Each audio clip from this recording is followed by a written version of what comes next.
Olá, nós vamos conversar hoje sobre comunicação global, aumentando sua inteligência interpessoal. Nós temos basicamente 7 tipos diferentes de inteligência. Nós temos uma inteligência verbal, uma inteligência matemática, uma inteligência corporal, uma inteligência musical, uma inteligência intrapessoal, uma inteligência espacial e uma inteligência interpessoal. A inteligência interpessoal é aquela inteligência de você para com você. Essa é também chamada de comunicação. Nós chamamos comunicação global porque ela vai além da linguagem. É uma série de eventos que, colocados juntos, vão fazer a diferença para você. Nós vamos discutir o que eu chamo a mágica da influência. Como que você consegue influenciar uma outra pessoa e como que você consegue carregar com você 24 horas por dia o seu poder pessoal independente das circunstâncias. Nós temos basicamente 2 tipos de poder. O poder posicional e o poder pessoal. O poder posicional é o poder que você tem pela posição que você executa. Se você é um general do exército ou se você é um chefe de departamento, você tem um poder pela posição que ocupa. Mas vamos imaginar você, domingo de manhã, de chinelo, de bermuda, de camiseta, indo à banca de jornal, comprar um jornal, e ninguém lhe conhece lá. Ninguém sabe quem você é. O único poder que você carrega com você naquele momento é o seu poder pessoal. E este pode estar com você 24 horas por dia. E como que você desenvolve esse poder? Você desenvolve esse poder linguisticamente. Se você continua fazendo o que você sempre fez, você vai continuar obtendo o que você sempre obteve. Se você quer fazer alguma coisa diferente, se você quer ser alguma coisa diferente, você tem que fazer alguma coisa diferente. E se você quer aprender a influenciar mais as outras pessoas, você tem que chegar à consciência de que, conscientizar-se de que influência é você associar o sentimento de prazer ao seu produto, serviço, ideia ou talento. Como que você faz isto? Comunicando-se melhor. Como que você se comunica melhor? Eu vou mostrar para você essa tecnologia. Nós vamos começar pelos olhos. Os olhos são as janelas da alma. Você já escutou essa expressão? Os nossos olhos podem se movimentar em 9 posições diferentes. Você pode movimentar os olhos para cima, na horizontal e para baixo.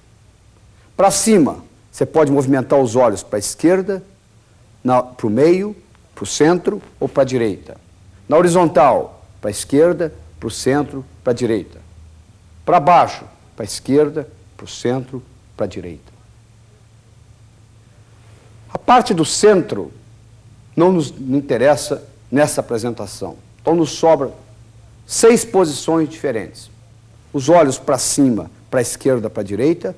Os olhos na horizontal, para a esquerda, para a direita. Os olhos para baixo, para a esquerda, para a direita.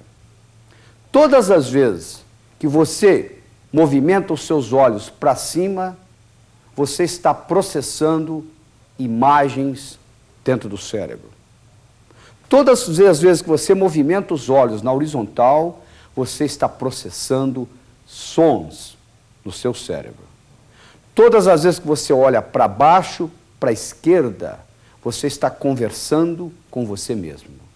E todas as vezes que você olha para baixo, para a direita, você está tendo sensações corporais e está tendo sentimentos. Por exemplo, você nunca viu ninguém deprimido olhando para cima.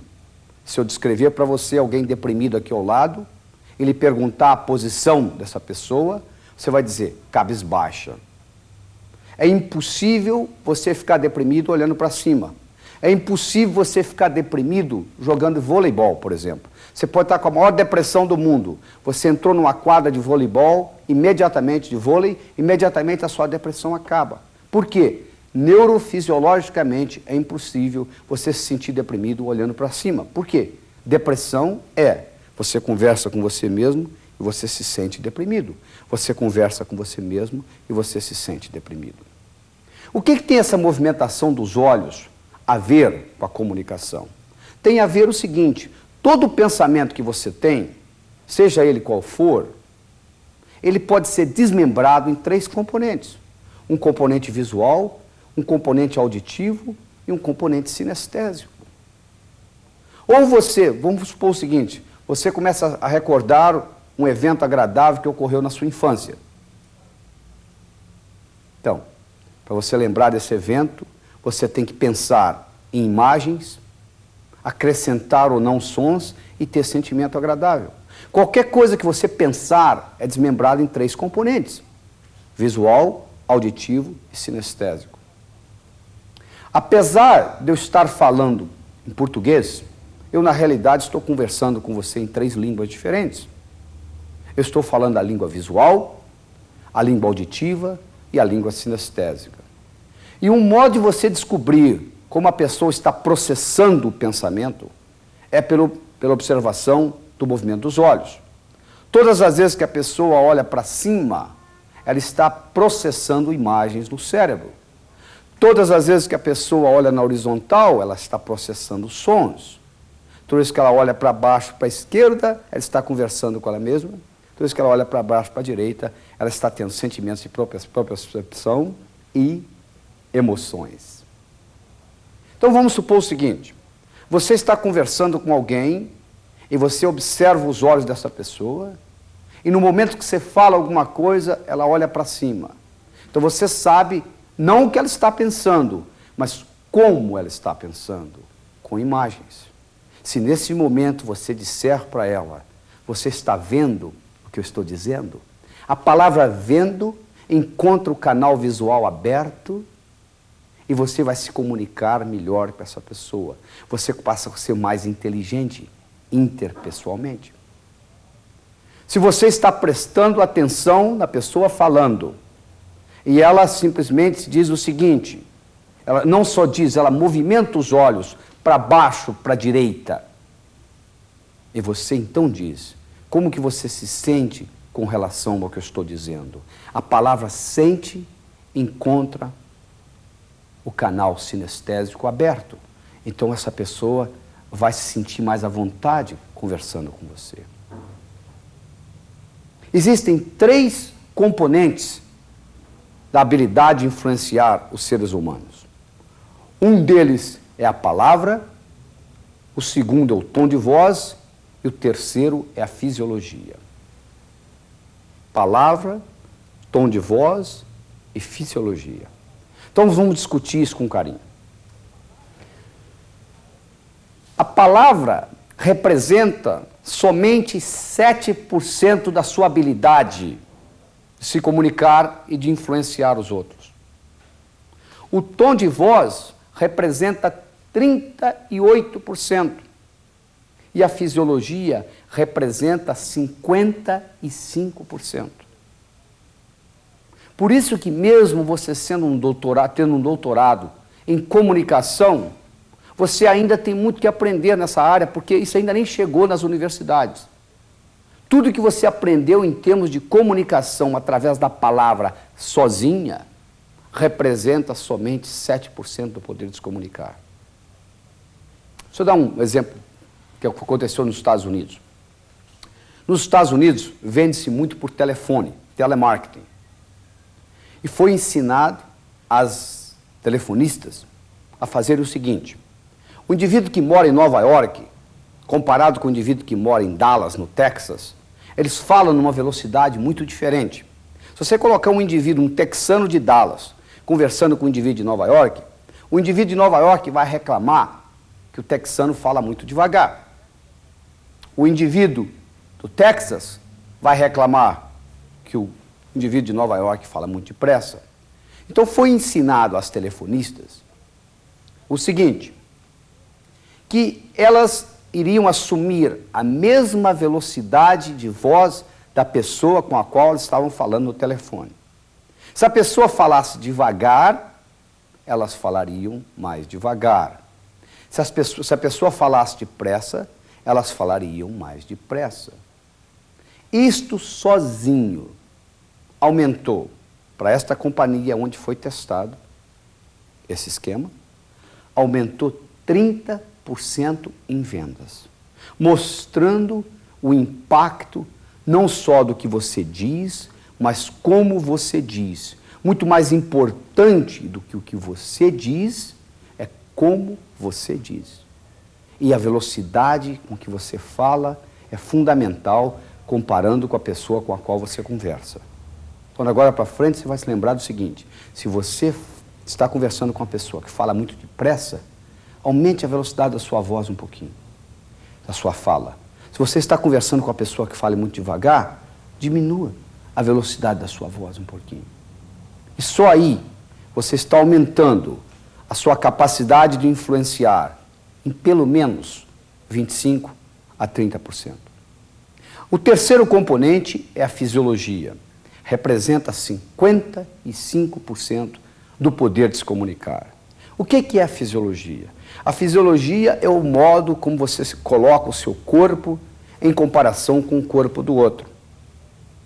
Por exemplo, se eu chego no escritório para conversar com alguém e esta pessoa está, vamos supor, com os braços cruzados ou com a perna cruzada, as pernas cruzadas, e se eu assumir o que nós chamamos uma imagem espelho desta pessoa, ou seja, colocar o meu corpo, a minha fisiologia, mais ou menos do mesmo jeito da outra pessoa, vai haver uma sintonia a nível inconsciente entre o meu cérebro e o cérebro dessa pessoa. Porque quando eu assumo a mesma posição corporal da pessoa com a qual eu estou conversando, a nível inconsciente eu estou dizendo para ela, eu sou igual a você, você pode confiar em mim. Então as três coisas são importantes, a palavra, o tom de voz e a fisiologia. A palavra sendo apenas 7%, o tom de voz 38% e a fisiologia 55%. Pelo fato da palavra ser somente 7%, eu não estou dizendo que não é importante. Quantos por cento da sua comida é pimenta? Ou quantos por cento da sua comida é sal? Quase nada. No entanto, um pouquinho mais de sal, você já não consegue comer a comida. Um pouquinho mais de pimenta, você já recusa comê-la. Então, apesar da palavra representar somente 7%, é importante. Mas ela se torna muito mais importante, essa importância pode ser multiplicada em até 10 vezes, se você leva em consideração o movimento dos olhos, e você então agora fala a palavra de acordo com a posição dos olhos da pessoa, ou se você leva em consideração a velocidade com a qual a pessoa está conversando, se ela fala depressa, você fala depressa, se ela fala devagar, você fala devagar, e principalmente se quando você fala, você está assumindo a fisiologia semelhante à da pessoa. Quando você combina essas três coisas, a sua habilidade de influenciar os outros vai aumentar tremendamente. E além disso, você tem que manter em mente o seguinte, todo ato humano é motivado por duas coisas e somente duas coisas. Evitar sofrimento e procurar prazer. Tudo que você faz na vida, você faz ou evitando o sofrimento ou procurando o prazer. Se você, por exemplo, é fumante, por que você fuma? Porque o seu prazer de fumar é maior do que o sofrimento, o medo que você tem de ter infarto, de ter enfisema, de ter câncer ou de envelhecer precocemente. O dia que o medo de ter infarto, câncer, enfisema ou de envelhecer precocemente for maior que o seu prazer de fumar, você para de fumar imediatamente, você não precisa de motivação, não precisa de nada. Por que você é gordo? Porque o seu prazer de comer é maior do que o seu sofrimento de ser gordo. o dia que o sofrimento de ser gordo for maior do que o prazer de comer, você vai parar de comer, vai diminuir, sem nenhuma motivação. Quando você está tentando influenciar alguém, quando você está no processo de influenciação, você tem que manter em mente o seguinte: a pessoa vai dizer sim à sua proposta, ao seu produto, ao seu serviço, à sua ideia, ao seu talento, dependendo desse jogo entre evitar sofrimento e procurar prazer. Se o que você oferece vai causar mais prazer do que o sofrimento dela desembolsar dinheiro ou tempo, ela vai admitir e vai adquirir a sua ideia, o seu produto, o seu serviço, o seu talento. Senão, não tem jeito. Então, levando isso em consideração, e levando em consideração que a sua inteligência interpessoal é uma combinação de coisas, entre elas a palavra e o tom de voz, e levando em consideração que a fisiologia é muito mais importante do que a palavra ou o tom de voz, você agora, quando conversando com alguém, a primeira preocupação que você vai ter em mente é assumir a mesma fisiologia corporal da outra pessoa. Como você vê nesse slide, desses 3 indivíduos aí colocados, esse chefe que está sentado na cabeceira da mesa, se ele tiver que promover um dos 3, e tudo mais sendo igual, será promovida a pessoa que estiver com a fisiologia semelhante à dele. Se eu levasse você a um restaurante público qualquer na cidade, e lhe mostrasse de longe um casal sentado lá almoçando ou jantando, eu dissesse para você o seguinte: você vai dar uma nota de 1 a 10 no relacionamento daqueles dois ali, sem escutar o que eles estão falando, simplesmente de longe observando o modo, a atitude deles, a atitude corporal. E você fosse lá e olhasse o casal, e você, ou 2 amigos conversando, ou marido e mulher, e você olhasse o casal e você deu a nota 8, por exemplo. Aí eu lhe perguntaria: por que 8? Você disse: por causa do jeitão. Que jeitão?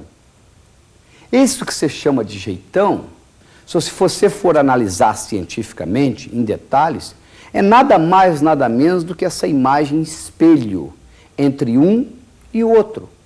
Ou seja, quando você de longe olhar, observar 2 pessoas conversando numa mesa, e elas estão em rapport, que nós chamamos em inglês, elas estão sintonizadas uma com a outra, isso é expressado no corpo de uma forma que elas mantêm mais ou menos esta imagem em espelho uma da outra. E isso é fundamental. Comunicação é como se fosse uma dança. Quando você tem um casal de dançarinos, esse casal, todos 2 dançam muito bem, e vamos supor que a mulher dançando, de repente, ela visualiza ou vê do outro lado do salão uma conhecida dela, ela é capaz de levar o parceiro lá para dar um alô para a conhecida, sem ele perceber que ela está levando. Por que isto? Porque comunicação é como se fosse uma dança. Quando a coisa está bem entrosada, você não sabe quem está conduzindo quem. Nós não nascemos bons comunicadores. Você não vai num berçário e diz: aquele ali se comunica bem, aquele não, aquele sim, aquele não. Comunicação, você aprende, é um software. Tem uma programação. Só que, infelizmente, essa inteligência interpessoal não é desenvolvida nas nossas escolas. A sua capacidade de se comunicar depende muito de você, do que você aprendeu com você mesmo, imitando outras pessoas. O que eu quero lhe provar é que hoje, comunicação é uma ciência. Você consegue transferir de um cérebro para outro, você consegue aprender. Como tudo que você aprende na vida passa por 4 fases. E nós vamos discutir em detalhe essas fases. A primeira fase é a fase da ignorância. Todos nós somos ignorantes. só que em assuntos diferentes. Se você não sabe pilotar um avião, por exemplo, você é totalmente ignorante no que diz respeito a pilotar um avião. É verdade? Então você não sabe o quanto você não sabe no que diz respeito a pilotar um avião. Você então é inconscientemente incompetente. Esta é a primeira fase. Se você agora vai almoçar com um piloto e ele começa a contar para você o que precisa para pilotar um avião, você entra na segunda fase, que eu chamo estar a par da situação. Você se torna agora conscientemente incompetente. Você agora sabe o quanto você não sabe. Vamos supor que você agora se interesse pelo avião a tal ponto que você decida tirar o brevet. Você vai e pilota 40 horas e se torna um piloto. Você agora aprendeu a pilotar avião. Você agora tem o que nós chamamos de conhecimento. Você agora é conscientemente competente. Você sabe o quanto você sabe. Vamos supor que agora você pilote avião por 20 anos. Depois de 20 anos, você não pensa mais em como pilotar avião. Você simplesmente entra no avião, liga e levanta voo. Por quê? Porque você, nesse momento, o que aconteceu com você? Você se tornou inconscientemente competente. Você agora já não sabe o quanto você sabe. Todos nós, quando estamos aprendendo qualquer coisa nova, nós passamos por essas 4 fases. Ignorância, a par, conhecimento e essa 4ª fase chama-se sabedoria. Você nem sabe o quanto você sabe. É o modo como você dirige seu carro hoje. Você chega lá, liga a chave, sai dirigindo. Você não está prestando atenção se você está pisando no acelerador, ou no freio, ou na embreagem. Isso tudo é automático. Você coloca no piloto automático no seu cérebro e vai embora. Agora, uma coisa interessante é o seguinte. Entre a par e conhecimento, existe um processo chamado de confusão. É uma das mensagens mais importantes que eu vou apresentar para você nesse vídeo. É que confusão faz parte do aprendizado. Se você não entende absolutamente nada como pilotar um avião, você não está confuso a respeito de pilotar um avião. Mas no momento que você começa a aprender como pilotar um avião, confusão aparece no seu cérebro. Então, confusão é bem-vinda. Nós temos que ensinar isso para as escolas, ensinar isso para os estudantes, ensinar isso para os pais, de que confusão faz parte do aprendizado. Quando você ficar confuso a respeito de alguma coisa, isso significa que você está quase adquirindo conhecimento naquilo. Então, o processo de aprendizado passa pela fase de confusão. Como passa por muitas outras fases. Como, por exemplo, passa pela fase de impacto. Isso é a primeira fase na comunicação. Você tem que causar um impacto quando você vai se comunicar com alguém. Você tem que causar um impacto quando você vai se comunicar com alguém, um assunto do seu interesse e do interesse dessa pessoa. Você tem que fazer a pessoa ficar interessada pelo assunto. Você tem que causar um impacto quando você vai ensinar alguma coisa. Então essa é a primeira fase da comunicação. O aprendizado não existe sem repetição. Repetição é a mãe do aprendizado. Do mesmo modo, para você comunicar alguma coisa para o cérebro da outra pessoa, há necessidade de uma certa repetição. Se você falar uma ideia uma vez só para o outro cérebro, essa ideia pode passar desapercebida. Às vezes você tem que falar 2, às vezes você tem que falar 3, 4. O aprendizado exige repetição. Como é que você aprendeu a andar? Você levantou um dia e saiu andando? Não, você levantou, caiu, levantou, caiu, levantou, caiu. Você fez isso várias vezes até que você andou. É verdade? Então é importante você aprender a repetir as coisas, talvez de uma forma um pouco diferente, para que o outro cérebro entenda a mensagem. A terceira coisa importante no processo de aprendizado é a utilização. O que adianta você assistir esse vídeo, por exemplo, escutar essas ideias todas, e não utilizar nada do que estamos discutindo aqui. Não utilizar o movimento dos olhos, não utilizar o tom de voz, assumindo a mesma velocidade da pessoa com a qual você conversa, não utilizar a fisiologia, assumindo a postura semelhante à que a pessoa está, como se fosse uma imagem espelho. Que adianta? Ficou apenas um exercício intelectual.